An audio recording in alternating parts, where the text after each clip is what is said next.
থেকে যদি বাঁচতে চান তাহলে 12টা উপায় আপনাদের সামনে বলবো, যে কয়টা বলা যায় গুনাহ থেকে বাঁচার উপায়। যদি গুনাহ থেকে বাঁচতে পারি তাহলে আপনার জীবন দুনিয়াতে সফল, পরকালে সফল। 1 নাম্বার গুনাহ থেকে বাঁচার উপায়। আবার গুনাহ থেকে বাঁচবেন কেমনে? 1 নাম্বার, চিন্তা করবেন মনে মনে, আজকে 10টা 10:30 বাজছে, আগামীকাল 10:30 যদি আমার মৃত্যু হয় তাহলে আমার কি হবে? আমি যে নামাজ পড়ি না, রোজা রাখি না, সুদ খাই, টাকা পয়সা সবকিছু জমা করতেছি, এইগুলো আমি মনে করার পরে কে খাইবো? আমার সম্পদ কি হবে? এরকম চিন্তা ফিকির। কেউ যদি তাকে আগামীকালকে মারা যাবে, সে ডাক্তার বলে দিচ্ছে আগামী 24 ঘন্টার মধ্যে মারা যাবে, তোমার কিডনি ড্যামেজ হয়ে গেছে, তাহলে আমরা 24 ঘন্টা কেন খারাইবেন? আকাম করে নাকি ন্যাকামো করে? চিন্তা করবো আল্লাহ 24 ঘন্টা নিয়ে কোনো ন্যাকামো করে আল্লাহকে মাফ চাইতে পারি। এরকম চিন্তা ফিকির ঢুকায় কি করা? ফিকির করা। এরকম ফিকির কামড়ের ভিতরে যদি ঢুকে আগামীকালে মারা যাবো, আগামীকাল মারা যাবো, তাহলে আগামীকাল শেষ নামাজ হলো জোহরের নামাজ, এই জোহরের নামাজটা কেমনে পড়বো? জীবনে সেরা নামাজ করবো না? এরকম তার চেঞ্জিং দেখে মানুষের বলে এটা কি হলো, এরকম কেন? কি হলো মানে এর ভিতরে আখেরাতের ফিকির দেখছে। কিসে দেখছে? আখেরাতের ফিকির। এরকম ফিকির করবো তো ইনশাআল্লাহ। কারণ আপনি আমার মরণ কবে হবে তা আমাকে জানা নাই। 2 নাম্বার তওবা করা। 2 নাম্বার কি করা? তওবা করলে আল্লাহ জিন্দেগির গুনাহ মাফ করে দেবে, আর গুনাহ যখন মাফ হয়ে যাবে নেক আমল করতে ভালো লাগবে। সূরা তাহরীম আল্লাহ বলেন, ইয়া আইয়ুহাল্লাযীনা আমানু তুবু ইলাল্লাহি তাওবাতান নাসুহা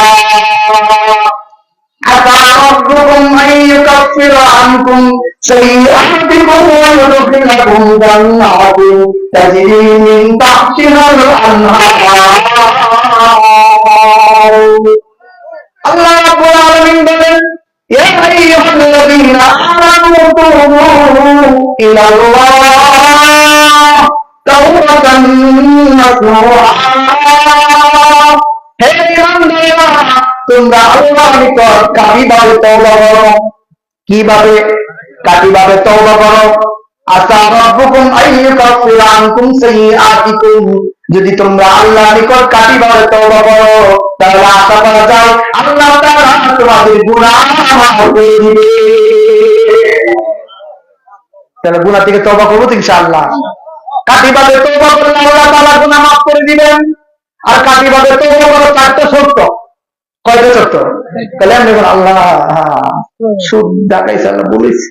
পরের দিন আবার একজন আছে, চাচা আপনারা টেলাটা দিবেন নি, মাসে কত দিবে? শেষ তওবা। না, তওবার 4টি শর্ত। কাটি তওবার জন্য 4টি শর্ত। 1 নাম্বার তারকুল মাসিয়া, গুনাহটা ছেড়ে দিতে হবে। আগে সুদ খাইতো, আগে ঘুষ খাইতো, জিনা করতো, এবার আর এই গুনাহ করে নাই, গুনাহ ছেড়ে দিতে হবে। 2 নাম্বার ওয়ান্নাদামু আলাল মাসিয়া, গুনার উপর লজ্জিত হতে হবে। আমি কি করলাম? আমি কেমনে অন্যায় ক্ষতি করলাম? আমি কেমনে এই জিনা কাজ করলাম? কেমনে আমি গুনাহ কার্য করলাম? গুনার উপর অনুতপ্ত হতে হবে। 3 নাম্বার আযম বিল জাযম, যে এই কাজটা ভবিষ্যতে আর জিন্দেগি করব না, এর উপর দৃঢ় সংকল্প করতে হবে। 1 নাম্বার গুনাহ ছাড়তে হবে, 2 নাম্বার গুনার উপর অনুতপ্ত হবে, 3 নাম্বার ভবিষ্যতে এই গুনাহ আর জিন্দেগিতে করব না, দৃঢ় সংকল্প করতে হবে। 4 নাম্বার যদি এই গুনাহটা বান্দার হক হয়, কোন মানুষকে কষ্ট দিবেন জবান দ্বারা, কথা দ্বারা, হাত পা দ্বারা, অথবা তার অধিকার নষ্ট করছেন, তার সম্পদ লুট করছেন, টাকা লুট করছেন, তাহলে তার পাওনা পরিশোধ করে তার কাছে ক্ষমা চাইতে হবে। কি করতে হবে? তার কাছে ক্ষমা চেতে হবে। বান্দার হক আল্লাহ তারা কি করবেন না? নষ্ট করবেন না। এইভাবে কেউ যদি তওবা করে আল্লাহ তাআলা তার জিন্দেগির গুনাহ মাফ করে দেবেন। তাহলে তওবা করব ইনশাআল্লাহ।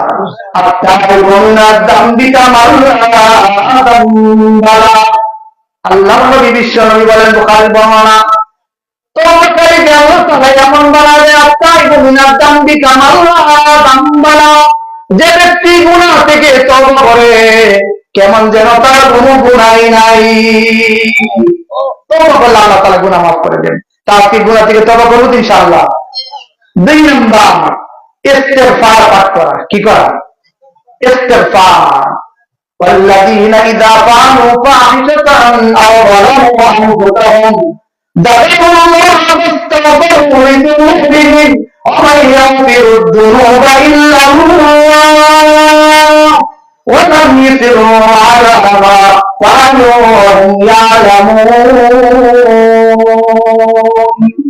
আল্লাহ রাব্বুল আলামিন বলেন আল্লাযীনা ইযা ফাআলু ফাহিশাতান আও যালামু আনফুসাহুম, যে ব্যক্তি কোন গুনাহ কাজ করলো, নিজের প্রতি জুলুম করলো, যাকারুল্লাহ ফাস্তাগফারু লিযুনুবিহিম, গুনাহ হয়ে যাওয়ার পর সে আল্লাহকে স্মরণ করলো। গুনাহ হয়ে যাওয়ার পর কি করছে? এক নাম্বার আল্লাহকে স্মরণ করলো, দুই নাম্বার ফাস্তাগফারু লিযুনুবিহিম, গুনাহ থেকে ইস্তেগফার পাঠ করলো। গুনাহ থেকে কি করলো? ইস্তেগফার পাঠ করলো। ওয়ালাম ইসরু আলা মা ফাআলু ওয়া হুম ইয়ালামুন, তিন নাম্বার জেনে শুনে এই গুনাহ করে না। তিন নাম্বার জেনে শুনে এই গুনাহ আর করে না। ওয়া মান ইয়াগফিরুদ যুনুবা ইল্লাল্লাহ, আল্লাহ বলেন তাকে আমি মাফ করা ব্যতীত আর কে আছে? অতএব আমি ব্যতীত যেহেতু মাফ করা কেউ নাই, আমি আল্লাহ তাআলাকে মাফ করে দিলাম। বলে সুবহানাল্লাহ। তাহলে গুনাহ মাফ হওয়ার দুই নাম্বার পদ্ধতি কি? বল কি? ইস্তিগফার। ইস্তিগফার পাঠ করেন আস্তাগফিরুল্লাহ আস্তাগফিরুল্লাহ আস্তাগফিরুল্লাহ। এই মুহূর্তে আল্লাহ তাআলা আমাদের কিছু না কিছু গুনাহ মাফ করে দিয়েছেন। তো ইস্তিগফার পাঠ করলে আল্লাহ কি করে দেয়? গুনাহ মাফ করে দেয়। তো ইস্তিগফার করব ইনশাআল্লাহ। এর জন্য ওযু গোসলের দরকার নাই, যে বলে ওযু করতেই এরকম না। যে কোনো সময় ইস্তিগফার বেশি বেশি করব ইনশাআল্লাহ। গুনাহের কারণে রিজিক বন্ধ হয়, গুনাহের কারণে অভাব আসে। গুনাহের কারণে কি আসে? অভাব আসে। কেউ যদি বেশি বেশি ইস্তিগফার পাঠ করে আল্লাহ তাআলা অভাব দূর করে দেবে। হযরত হাসান বসরি রাহমাতুল্লাহ আলাইহির কাছে একজন ব্যক্তি এসে বলল, হুজুর আমার অনেক অভাব, আমার কিছু দোয়া শিক্ষা দেন, আমার জন্য দোয়া করেন। যাও ইস্তিগফার পাঠ করো। আরেক ব্যক্তি এসে, হুজুর আমি ঋণগ্রস্ত, আমার অনেক ঋণ, তো যাও ইস্তিগফার পাঠ করো। আর হুজুর আমি রোগাগ্রস্ত, আমি বিপদে আছি, রোগের মধ্যে আছি, যাও ইস্তিগফার পাঠ করো। আর হুজুর আমার মেয়েটা বিবাহ হইতেছে না, আসে না, যদি মেয়ে আছে টেনশন আছে না? টেনশন আছে না? টেনশন করবেন না, আজকে আমার শিখিয়ে দিস। হুজুর মেয়েটা উপযুক্ত পাত্র পাইতেছি না, মেয়েটা নিয়ে অনেক টেনশন আছে, যাও ইস্তিগফার পাঠ করো। আর আল্লাহ হুজুর বিয়া করছি 10 বছর হয়ে গেছে, কোনো সন্তান নাই। কি নাই? কোনো সন্তান নাই। যাও ইস্তিগফার পাঠ করো। আর হুজুর অভাবে আছি, মেয়েটা বিয়া দিতে পারতেছি না, মেয়েটা দেখছে সুন্দর ভালো, কিন্তু আমার বাড়ি ঘর দিকে বিয়া ভাঙ্গা দেবে, আসে না নাই? ঘর ঘর দিকে তো আল্লাহ জানা কই না, কই বন্ধু টাকার যাওয়ার জায়গা নাই। মেয়ে সুন্দর, মেয়ে শিক্ষিত, কিন্তু ভালো পজিশন নাই। যাও ইস্তিগফার পাঠ করো। যাওয়ার পরে হাসান বসরি রাহমাতুল্লাহ আলাইহি উনি ওনার খাদেম ওনাকে জিজ্ঞেস করতেছে, হুজুর আরে আপনি কি সিরিপুরে ট্যাবলেট করেছেন নাকি? যে বলে হ্যাঁ রে কি ওষুধ দেন? একজনের তার অভাব, আপনি বলেন ইস্তিগফার পাঠ করতো। আরেকজন বলে সন্তান হয় না, তাকেও বলেন ইস্তিগফার পাঠ করতো। আরেকজন বলেন বাড়ি নাই, তাকেও বলেন ইস্তিগফার পাঠ করতো। আরেকজন বলে সন্তান নাই, তাকেও বলেন ইস্তিগফার করতো। সিরিপুরে ট্যাবলেটটা কি? আমরা দেখতাম না বাজার থেকে করিমগঞ্জে বাজার ওষুধ বেছে, আয় বাবারি বাবা, হ্যাঁ ওষুধ নেবে সারা বডি ক্লিয়ার, কোন রূপ নাই। তাহলে হাসান বসরি রাহমাতুল্লাহ আলাইহি বলেন, শোনা না আমার প্রেসক্রিপশন নয়, এটা আমার কোন প্রেসক্রিপশন নয়, এটা স্বয়ং হযরত নূহ আলাইহিস সালামের প্রেসক্রিপশন। নূহ আলাইহিস সালাম বলেছেন, আল্লাহ বন্ধুকে কোরআনে তুমি আল্লাহ বানানো করেছেন, ফাকুনতু আস্তাগফিরু রাব্বাকুম ইন্নাহু কানা গফফারা ইরসিলিস সামাআ ويمددكم بأموال وبنين ويجعل لكم جنات ويجعل لكم أنهارا।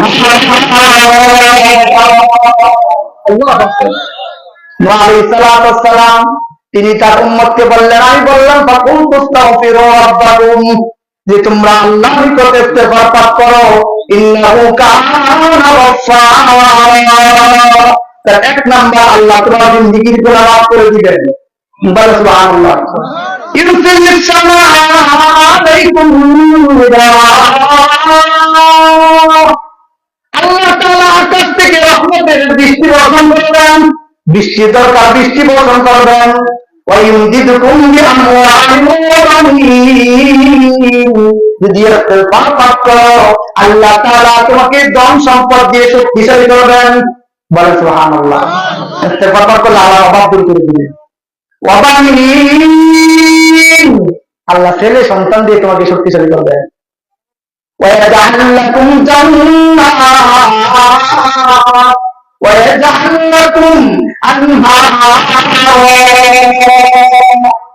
আল্লাহ তাআলা তোমার জন্য জান্নাত রেখে দিয়েছেন, এমন জান্নাত বানিয়ে দিবেন যে জান্নাতের তলদেশ দিয়ে নদী প্রবাহিত হচ্ছে। মুফাসসিরিন কেরাম লেখেন আল্লাহ তো জান্নাত দিবেন, কোন মুফাসসির লেখেন আল্লাহ তাআলা দুনিয়াতেই সুন্দর একটা বাড়ি বানানোর তৌফিক দান করবেন। তাহলে ইস্তেগফার পাঠ করবো তো ইনশাআল্লাহ বেশি বেশি। ইস্তেগফার এই আমি শেষ করে দিচ্ছি, চলে আসছে বড় কথা বলবো না, শুধু এর উপর কয়েকটা কথা বলে শেষ করে দিচ্ছি। ইস্তেগফার জীবনের জন্য বিশাল একটা আমল বানায় নেন। খুদার কসম আমার নিজের কাছে অনেক সময় টাকা থাকে না, তো অনেক সময় ইস্তেগফার বেশি বেশি বলি, ওটু টাকা আসে। বলেন সুবহানাল্লাহ। টাকা নাই, বাজার নাই, বাজারে যাইবেন, শ্রী বলতেছে মাছ নিয়ে আসো, অমুক জিনিস নিয়ে আসো, পকেটে টাকা নাই, আস্তাগফিরুল্লাহ আস্তাগফিরুল্লাহ পাঠ করা শুরু করেন, আল্লাহ তাআলা উত্তম ভাবে ব্যবস্থা করে দিবেন। এই ইস্তেগফার যারা বেশি পাঠ করে আল্লাহ গুনাহ মাফ করে দেন, আল্লাহ তাআলা তাকে মুস্তাজাবুদ দাওয়া বানায় দেন। মুস্তাজাবুদ দাওয়া বলা হয় এমন ব্যক্তিকে যার দোয়া যে যেভাবেই করে এইভাবে আল্লাহ কবুল করেন। একটা ঘটনা বলবো, বলে শেষ করবে। হ্যাঁ, হুজুর চলে আসছে। ইস্তেগফার যদি কেউ পাঠ করে তাহলে আল্লাহ তাআলা তাকে মুস্তাজাবুদ দাওয়া বানায় দেয়। মুস্তাজাবুদ দাওয়া মানে যার দোয়া আল্লাহ তাআলা কবুল করেন। আল্লাহ টাকা লাগবে, টাকা ব্যবস্থা হয়ে গেছে। বলেন না সুবহানাল্লাহ। অনেক অনেক বুজুর্গ আমাদের উস্তাদরা তো আল্লাহ মাদ্রাসা চাইলে 20 বছর চাইলে দরকার, আরে দুপুরে দোয়া করতে সন্ধ্যার সময় পরে 50 বছর লেগেছে। বলেন না সুবহানাল্লাহ। যে দোয়া করে এই দোয়া কবুল হয়। এই ইস্তেগফার যদি করেন আল্লাহ তাআলা আপনাকে মুস্তাজাবুদ দাওয়া বানিয়ে দিবেন, জীবনে যা করবেন আল্লাহ তাআলা কবুল করবেন। ইমাম আহমদ ইবনে হাম্বল রাহমাতুল্লাহি আলাইহি তিনি একবার রাতের বেলা এক জায়গা সফরে যাচ্ছেন, রাত্র হয়ে গেছে, প্রতিমধ্যে চিন্তা করলে রাত্র কাটাবে, তো পাশে মসজিদে গেছে, এসে নামাজ পড়ছে, তো মসজিদে কাটাই দিয়ে রাত্র, পরের দিন সকালে যাবো না। তখন তার উন্নত ব্যবস্থা ছিল না, মসজিদে খাদেম পড়ায়, মসজিদে তো সিস্টেম নাই। হ্যাঁ, শহরে মসজিদ আমরা থাকবেন, আমরা শূন্য বাড়ানো জানি, কোন খাদেমে চিনে না, উনি যে একজন ইমাম আহমদ ইবনে হাম্বল, ওরা পিড়াপিড়ি পড়া খাদেমে করে নাম কমিটি নিষেধ, টাকা দিত না। উনি কি করছে, কি করবে, বের হয়ে গেছে, বের হয়ে দিয়ে ওই রোডের মধ্যে একজনে তন্দুর রুটি বানাইতেছে চুলা। ভাই আমি তো অনেক জায়গায় দূরে গেলাম, বুঝলি তো রাত্র হয়ে গেছে, তো যাওয়ার ব্যবস্থা নাই, আমি যদি আপনার পাশে বৈশা একটু আগুন তাপায় রাত্রটা খাড়াই দিই তাহলে কোনো সমস্যা আছে? কি করবো ধরুন জানা এখন দেখা যায় উনি বসে আছে, আর ওই রুটিওয়ালা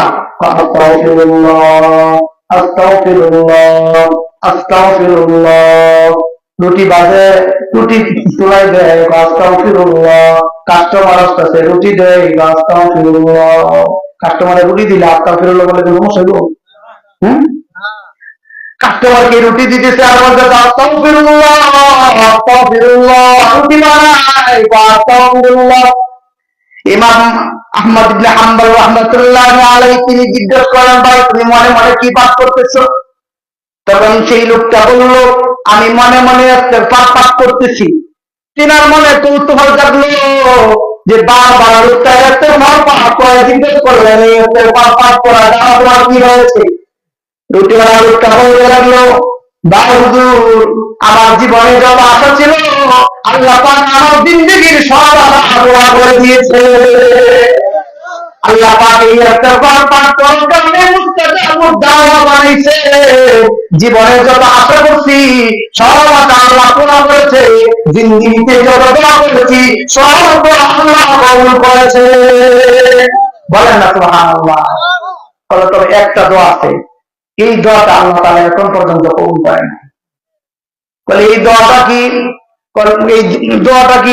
দোয়াটা হলো আমাদের জামানার ইমাম আহমদ ইবনে হাম্বল, উনি জামানার সবচেয়ে বড় আলেম, আমার মনে বড় আশা, আমি ওনার সাথে সাক্ষাৎ করতাম।